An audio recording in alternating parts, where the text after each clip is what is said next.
Question number हम 22 पे आ चुके हैं। इस बार जो क्वेश्चन नंबर 22 है वो हमारा थर्ड चैप्टर अलजेब्रा का अर्थमेटिक प्रोग्रेशन, उसके बेस पे क्वेश्चन लिया गया। अर्थमेटिक प्रोग्रेशन में है क्या? अर्थमेटिक प्रोग्रेशन में दो चीजें, एक है टीएन और दूसरा है एसएन। तो पहला जो टॉपिक है वो मैं टीएन से रिलेटेड कंप्लीट करूंगा, देन उसके बाद एसएन से रिलेटेड क्वेश्चन में लेने वाला हूं। थोड़ा सा मैं बेसिक बताता हूं टीएन होता क्या है। देखिए, अर्थमेटिक प्रोग्रेशन में एक होता है सीक्वेंस। ये जो सीक्वेंस होता है जस्ट लाइक जैसा कि मैं अगर आप एक सीक्वेंस बना लूं तो जैसे 2 4 6 8 10 एक ऐसा सीक्वेंस है।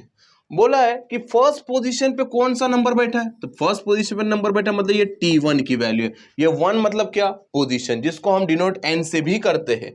और इसको मैं एक और एक ना नोटेशन दूंगा जो मैं बोलूंगा स्मॉल a। तो फर्स्ट पोजीशन पे कौन बैठा है? 2 बैठा है। सेकेंड पोजीशन पे कौन बैठा बेटा? सेकेंड पोजीशन पे 4 बैठा है। थर्ड पोजीशन में 6 बैठा है और फोर्थ पोजीशन पे यहां पे 8 बैठा है और फिफ्थ पोजीशन पे 10 बैठा है। ठीक है, तो अगर मुझे कहा गया कि मुझे बताओ 900 पोजीशन पे कौन बैठा है, ये 900 पोजीशन पे कौन बैठा है। अभी ये सीक्वेंस इजी है तो आप डायरेक्टली बता दोगे सर 1800 बैठा है, क्लियर बात है। बट ये सीक्वेंस अगर चेंज हो जाए या कुछ ऐसे डेसिमल वाला सीक्वेंस आ जाए, रैशनल वाला सीक्वेंस आ जाए या बड़े बड़े नंबर वाले सीक्वेंस है, तो आप क्या करोगे उस टाइम पे। तो ये बेसिक सा क्वेश्चन लेके मैं आपको सिर्फ समझाना चाहता हूं कि हमें करना क्या है। सबसे पहले ये देखना है कि ये जो आपका सीक्वेंस है 2 4 6 8 10, क्या ये हमारा सीक्वेंस अर्थमेटिक प्रोग्रेशन है। जब ये क्वेश्चन आपको आ जाए कि ये सीक्वेंस मुझे पहचानना है कि अर्थमेटिक प्रोग्रेशन है या नहीं, आपको एक चीज करना है, ये सभी सीक्वेंस के बीच का, ये सभी टर्म्स के बीच का जो डिफरेंस है क्या है, कांस्टेंट है, वो चेक करना है। तो मैं जब भी डिफरेंस है आपका चेक करूं तो T2 में से T1 माइनस करूंगा।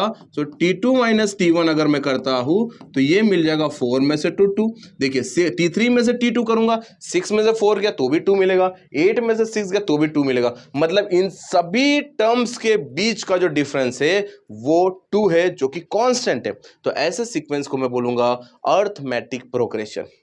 ये इतनी बात तो आप सभी को पता होगी क्योंकि आप हॉट्स का क्वेश्चन सीरीज देखने हैं तो बेसिक तो आपके पास पूरा क्लियर होगा।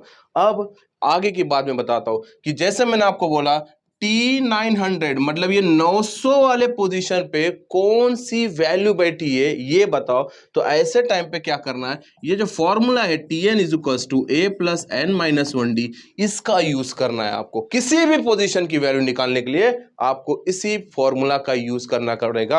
आपको पोजीशन मतलब इंडिविजुअल किसी पोजीशन की वैल्यू, मैं इंडिविजुअल वर्ड इसलिए यूज कर रहा हूं कि जब आप एसएन में यूज करेंगे, एसएन वाला क्वेश्चन सॉल्व करेंगे तो वहां पे इंडिविजुअल की बात नहीं होती, वहां पे ग्रुप की बात होती है। तो जब भी किसी इंडिविजुअल पोजीशन की वैल्यू निकालनी होती तो आपको टीएन का फॉर्मूला यूज करना होगा। Tn is equal to a plus n minus 1d। So Tn कोई पोजीशन की वैल्यू निकालना है बेटा, यहां पे 900 पोजीशन की वैल्यू निकालना है, इसलिए n की जगह क्या लिखा 900 इज इक्वल टू ए की जगह पे क्या लिखेंगे 2 प्लस n माइनस 1 मतलब 900 में से एक माइनस करना है। डी कितना चल रहा है? डी चल रहा है 2 का।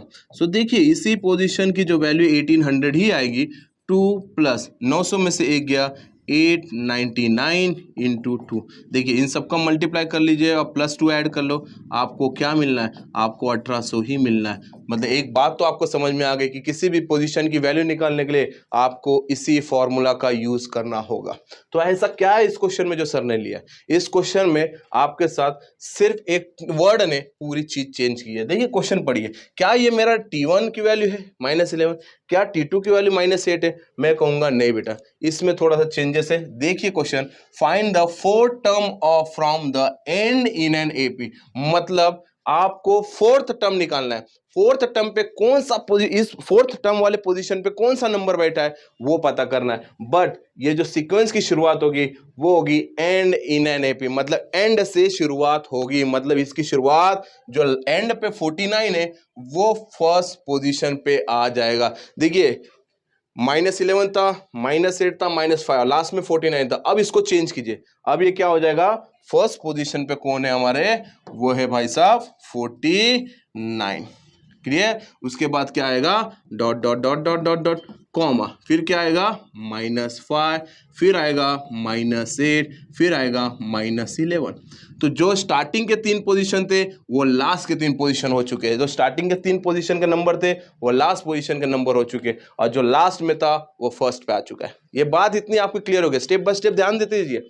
अब इसके बीच में ये मेरा T1 तो क्लियर है, इसमें T2 होगा, T3 होगा, T4 होगा, T5 होगा, T6 होगा, बहुत सारे टर्म्स होंगे क्योंकि डॉट डॉट डॉट दिया है, अनलिमिटेड टर्म्स होंगे। हमें तो ये तो लास्ट टर्म है, इसका मुझे कोई दिक्कत नहीं है, बट इसके बीच में कई सारे टर्म्स होंगे, बट हमें निकालना कौन सा है, फोर्थ टर्म, मतलब चौथा वाला जो पोजीशन है इस पे कौन सी वैल्यू बैठी है। तो मैं आपको बोलूंगा यहाँ पे जो ए की वैल्यू है वो है 49। क्यों? क्योंकि फर्स्ट टर्म है। अब मैं यहाँ पे डी निकालूंगा, डी यहाँ पे T2 माइनस T1 करने से कुछ मतलब नहीं, T3 माइनस T4 करने से मतलब नहीं, ये किस पोजीशन पे अपने को फर्क नहीं पड़ता है, बट मुझे वो एक बात पता है कि इसके पहले वाली वैल्यू से ये वैल्यू अगर माइनस कर दूं या इस -11 में से -8 माइनस कर दूं तो आपको डी मिल जाएगा। सेम हमने यही किया था ना, यहाँ पे 6 में से 4 माइनस या तो 8 में से 6 माइनस। तो मैं इसमें से कोई एक वैल्यू ले लेता हूँ, -8 में से माइनस करूंगा -5 को, है ना, -8 में से माइनस किया -5 को, तो डी मिल जाएगा -8 माइनस माइनस +5। क्लियर है बेटा? ये देखिए -8 minus +5, so D is equal two plus minus minus, तो 8 में से 5 गया 3, ग्रेटर साइन इज -3, तो answer is d is equal to -3। मतलब सभी के बीच, जो सभी टर्म्स के बीच का जो डिफरेंस है यहाँ पे -3 है। आप इसको भी करके देख सकते हैं, आप -11 में से -8 को माइनस कीजिए तो भी आपको -3 मिलेगा। ये सीक्वेंस ऑलरेडी एपी है, तभी आप इसे सॉल्व कर सकते हैं। अगर एपी नहीं रहेंगे तो आप इसको सॉल्व नहीं कर सकते। बात यहाँ पे क्लियर है, ऑलरेडी बोला है उसने एपी है, मतलब हम यहाँ पे विश्वास कर सकते हैं। हम टाइम वेस्ट मत कीजिए, -11 में से -8 को भी करें। हमें यहाँ पे डिटरमाइन करने नहीं बोला कि एपी है या नहीं, ये ऑलरेडी एपी है, तो किसी एक पेयर को ले लीजिए और माइनस कीजिए।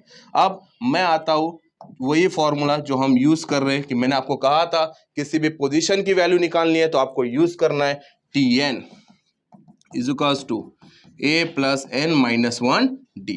ठीक है, अब देखिए n मतलब किस पोजीशन की वैल्यू बोला बेटा, फोर्थ पोजीशन। तो T4 is equals to a की वैल्यू क्या है 49 प्लस n 4 माइनस 1, d की वैल्यू है -3, है ना। So T4 is equals to 49 plus 4 में से 1 गया, ये हो गया 3 into -3, so T4 is equals to 49, ये हो जाएगा 3 3 ज़ा 9, greater sign is minus, so -9, so T4 is equals to 49 में से 9 गया, आंसर इज 40। मतलब फोर्थ पोजीशन पे 40 ये वैल्यू बैठी है।